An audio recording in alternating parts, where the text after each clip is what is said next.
Make bedtimes the best times with Bookosmia's Goodnight Stories. For kids, by kids. Kush Manek D from Kolkata writes a story An Unplanned Journey to the Palace of Jojo. Listen to this bedtime story. Chris's exams were over and his vacations had started. He was not going out of station, so he thought he would be bored. He took some of his friends and went to the library. Chris was reading a book since a week, so today he wanted to finish reading that book. The Palace of Jojo was the name of the book. When Chris was on the last page of the book, he saw a small button in the next page. He pressed the button and suddenly he and his friends were thrown into a desert. Everyone was totally confused, but Chris remembered that something like this happened in the book he was reading too. One of Chris' friends asked everyone to look back.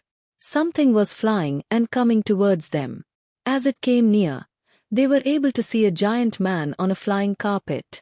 His hands were so big that he could reach out and hold anyone's collar.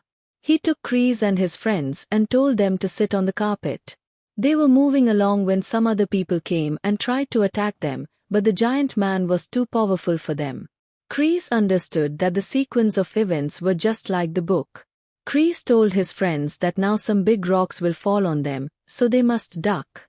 His friends did not believe him, but he insisted. Within seconds, rocks fell down. Everyone believed him now.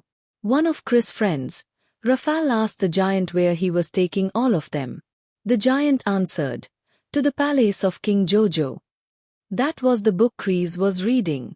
They went inside the palace and met King Jojo. They were welcomed by flowers and sweets which were delicious. King Jojo thanked the giant, who now changed form into an average size. Chris had lots of questions. How did they end up here? Why were they attacked, and how is everything similar to the book? King Jojo told them the book was a portal to his secret kingdom. One of his enemies was trying to find the route to the palace, and thought attacking guests would give him the answer. Then why were we brought here? Asked Chris. To thank you for keeping the book safe. Enjoy yourselves in my magnificent palace and then drink this, said the king. It was a medicine that would make them forget everything because he did not want the children to tell anyone about his magnificent palace. Chris and his friends drank that. Chris opened his eyes and saw he was in the library with his friends. What are you doing here? It is time for the library to be closed, said the librarian. Chris and his friends went back home. Chris couldn't help but think that something had changed, but what? He saw the book he had checked out from the library. The Palace of Jojo. Seems interesting, he thought. Thank you.